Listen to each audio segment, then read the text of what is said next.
ಸಜ್ಜನರ ಸಂಘ ಬಹಳ ಮುಖ್ಯ. ಸಜ್ಜನರು ಯಾರ ಭಾವ ಶುದ್ಧ, ಯಾರ ಸತ್ಯನ ಅಳತಾರ ಅಂತ ಶರಣರ ಸ್ನೇಹಿತರು ಹೋಗಬೇಕು. ಅವಾಗ ಏನಾಗ್ತಂತಂದ್ರ ನಮ್ಮ ಬದುಕು ಅರಳಾಕ್ ಶುರು ಆಗ್ತದೆ.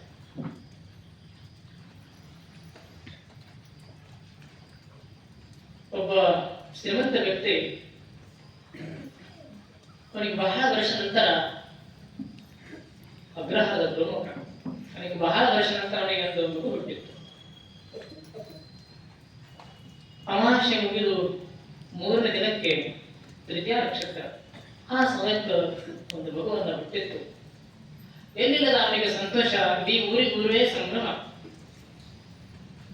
ಅಂತಹ ಆ ಶ್ರೀಮಂತ ದಂಪತಿಗಳಿಗೆ ಬಹಳ ಸಂತೋಷ ಆಯಿತು.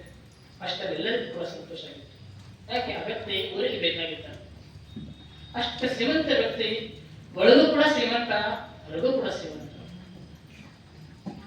ಅಂತವನಿಗೆ ಮಕ್ಕಳಾಗಬೇಕಂತ ಜನ ಹಾರೈಸ್ತಾ ಇದ್ರು. ಇವರಿಗೆ ಮಕ್ಕಳು ಆಗಲಿಲ್ಲ. ಗಂಡ ಮಗು ಆಗಲಿ ಜನ ಪ್ರಾರ್ಥಿಸ್ತಾ ಇದ್ರು. ಅವರಿಗೆ ಮಗು ಆಯ್ತು. ಇಡೀ ಊರೇ ಸಂಭ್ರಮ ಪಡ್ತು. ಮಗು ಹುಟ್ಟಿದ 12ನೇ ದಿನಕ್ಕೆ ನಾವು ಕಟ್ಟಿಲ ಮಾಡ್ತೀವಿ, ನಾಮಕರಣ ಸಮಾರಂಭ. ಆಗ ಕಟ್ಟಿಲ ಮಾಡಿದ್ರು. ಆ ಕಟ್ಟಿಲ ಸಮಾರಂಭಕ್ಕೆ ಇಡೀ ಎಲ್ಲರೂ ಬಂದರು. ಇಡೀ ಊರೇ ಬಂತು. ಅಷ್ಟೆಲ್ಲ ಸುತ್ತಮುತ್ತಲಿರುವಂತ ಎಲ್ಲಾ ಸಾವಿರ ಜನ ಬಂದು ಆ ಕಟ್ಟಿಲವನ್ನ ಸಂಭ್ರಮ ಆಚರಣೆ ಮಾಡಿದ್ರು. ಎಲ್ಲರೂ ತಮ್ಮ ಅಮೂಲ್ಯವಾದ ಕಾಣಿಕೆಯನ್ನ ಆ ವ್ಯಕ್ತಿಗೆ, ಶ್ರೀಮಂತನಿಗೆ ಕೊಡುತ್ತಿದ್ರು, ಆ ಯಜಮಾನಿಗೆ ಕೊಡುತ್ತಿದ್ರು. ಕೊಡೋದ್ರಿಂದ ಇಡೀ ಬೆಳಗಿಂದ ಸಂಜೆವರೆಗೆ ಎಲ್ಲರೂ ಬಂದರು, ಎಲ್ಲಾ ಕೊಟ್ಟರು, ಪ್ರಸಾದ ಮಾಡಿದ್ರು, ತೃಪ್ತಿಯಿಂದ ಮನೆಗೆ ಹೋಗ್ತಿದ್ರು. ಆ ಸತಿಪತಿಗಳು ಇಡೀ ಬೆಳಗಿಂದ ಸಂಜೆವರೆಗೆ ಬಂದವರಿಗೆ ಭೇಟಿ ಆಗಿ ಮಾತಾಡಿಸಿ ಅವರನ್ನು ಉಪಚಾರ ಮಾಡಿಸಿ ಎಲ್ಲಾ ದಂಡಿದ್ರು. ಸಾಯಂಕಾಲದ ವೇಳೆ ಹೀಗೆ ಹೊತ್ತು ಹೋಗ್ತಾ ಇತ್ತು. ಹುಣ್ಣಿಮೆ ಬೆಳದಿಂಗಳ ಹೀಗೆ ಬಿತ್ತು. ಆ ಹೊಸ್ತಿಲಲ್ಲಿ, ಆ ಅಂಗಳದಲ್ಲಿ ತೊಟ್ಟಿಲಾದ ಕೂಸನ್ನ ಮಲಗಿಸ್ಯಾರ. ಅವರ ಸತಿಪತ್ತು ತೊಟ್ಟಿಲ ತೂಗ್ತಾ ಅವರಿಗೆ ಅಲ್ಲೇ ಜಂಪ್ ಹತ್ತು ಮಲಗಿದ್ರು. ಅದೇ ರಾತ್ರಿಯಲ್ಲಿ ಮಧ್ಯರಾತ್ರಿ ಬೆಳೆದ ಶಾಂತ ವಾತಾವರಣ, ಹುಣ್ಣಿಮೆ ಬೆಳದಿಂಗಳ ಶೀತಲ ಕಿರಣ ಎಲ್ಲ ಕಡೆ ಹಬ್ಬದ. ಅಂತ ಪ್ರಸಂಗದಲ್ಲಿ ಒಬ್ಬ ಕಳ್ಳ ಕಳ್ಳತನ ಮಾಡಕ್ಕಂತ ಬಂದ. ಯಾರ ಮನೆಗೆ? ಇವರ ಮನೆಗೆ ಬಂದ. ಆ ಕಳ್ಳ ಶ್ರೀಮಂತ ಮನೆಗೆ ಕಳ್ಳತನ ಮಾಡ್ಲಿಕ್ಕೆ ಇವ್ರ ಮನೆಗೆ ಬರ್ತಾನ. ನೋಡ್ತಾನ, ಅದ್ಭುತ, ಏನು ಶ್ರೀಮಂತಿಕೆ!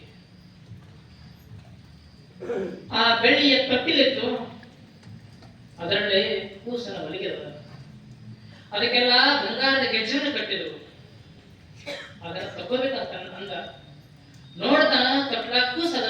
ಆ ಕೂಸಿನ ಕೊರಳಾಗ ರಕ್ತದ ಹಾರ ಹೇಗೆ ಹೊಳಿತೈತೆ. ಆ ರಕ್ತದ ಹಾರನ್ನ ಪಡಿಬೇಕಂತ ಅಂದಾನ. ಅದರ ಹಾರನ್ನ ತಕೊಂಡ್ರ ಮಗು ಅಳತತ್. ಮಗು ಹತ್ರ ಅವ್ರು ಹೇಳ್ತಾರ, ನಾವು ಹೊಡಿತಾರ, ಸಿಕ್ಕಿ ಬೀಳ್ತೈತೆ. ಅದಕ್ಕೆ ಮಗು ಹತ್ತಿರಬಾರ್ದು, ಆ ರಕ್ತದ ಹಾರನ್ನ ಪಡಿಬೇಕಂತ ತಿಳ್ಕೊಂಡು ವಿಚಾರ ಮಾಡಿ ನೋಡ್ತಾನ. ಆ ಮಗು ಮಾತ್ರ ಹೇಳ್ಬಾರ್ದು, ಅದಕ್ಕೆ ನಿತ್ಯ ಹತ್ತಬೇಕಂತ ತಿಳ್ಕೊಂಡು ಹಿಂಗ ತೊಟ್ಟಳು ತುಗಾಕ್ಷರ ಮಾಡ್ತಾರೆ. ತೊಟ್ಟಳು ತಗೋದ್ರಿಂದ ಮಗು ಹಿಂಗ ಕಣ್ಣ ತೆರೆದು ಆ ಮಗು ಅಳಲಿಲ್ಲ, ಮಗು ನತ್ತು.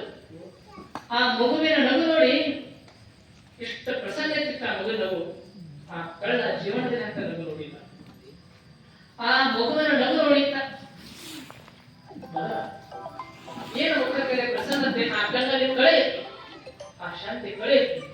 ಆ ಕಳೆ, ಆ ಮಗುವಿನ ಕಣ್ಣಿನ ಕಳೆ ಆ ಕಳ್ಳನ ಮುಖದ ಮೇಲೆ ಇತ್ತು. ಕಳ್ಳಿನ ಕಣ್ಣಿನ ಕಳೆ ಇತ್ತು, ಆಮೇಲೆ ಮುಖದಲ್ಲಿ ನಗು ಇತ್ತು. ಎರಡನ್ನ ನೋಡಿ ಕಳ್ಳ ಮೇಲೆ ಪ್ರಭಾವ ಇತ್ತು. ಆದ ತೊಟ್ಟಲು ತುಗಾಕ್ಷರ ಮಾಡದ ತೊಟ್ಟಲು ತೂಗ್ತಾ ಇಷ್ಟ ಪ್ರಭಾವ ಆಯ್ತು. ಆ ಕಳ್ಳ ಇದೇನಲ್ಲೇ ಬರ್ತು ಬಿಟ್ಟ. ಈಗ ಆತ ಮಗು ನಗುತ್ತಾಗ, ಕಳ್ಳ ತೊಟ್ಟಲು ತೂಗ್ತದ. ಜೀವನದಲ್ಲಿ ಅಂತ ನಗವಾತೆಯನ್ನು ನೋಡಿರಲಿಲ್ಲ. ಆ ನಗುದಿಲ್ಲ ಅಂತ ಇಷ್ಟ ಬೆಳೆತಿದ್ದ. ಕಳ್ಳ ಇದೇನಲ್ಲೇ ಬರ್ತಿದ್ದ. ತೊಟ್ಟಲು ತೂಗ್ತದ. ಆ ಹೆಜ್ಜೆ ನಾದಕ್ಕೆ, ತೊಟ್ಟಲಿಗೆ ಹಂಗಾದ ಹೆಜ್ಜೆಗಳಿತ್ತು. ಆ ಹೆಜ್ಜೆ ನಾದಕ್ಕೆ ನೋಡ್ತಾರೆ. ಮಧ್ಯರಾತ್ರಿಯಲ್ಲಿ ಯಾರೋ ಒಂದು ಕಳ್ಳ ನಮ್ಮ ತೊಟ್ಟಲು ತೂಗ್ತದ. ಅವರು ಬೇರೆ ಭಾಗದಿಂದ ಅವರು ಕೇಳ್ತಾರೆ, ಯಾರು ನೀನು, ಯಾರು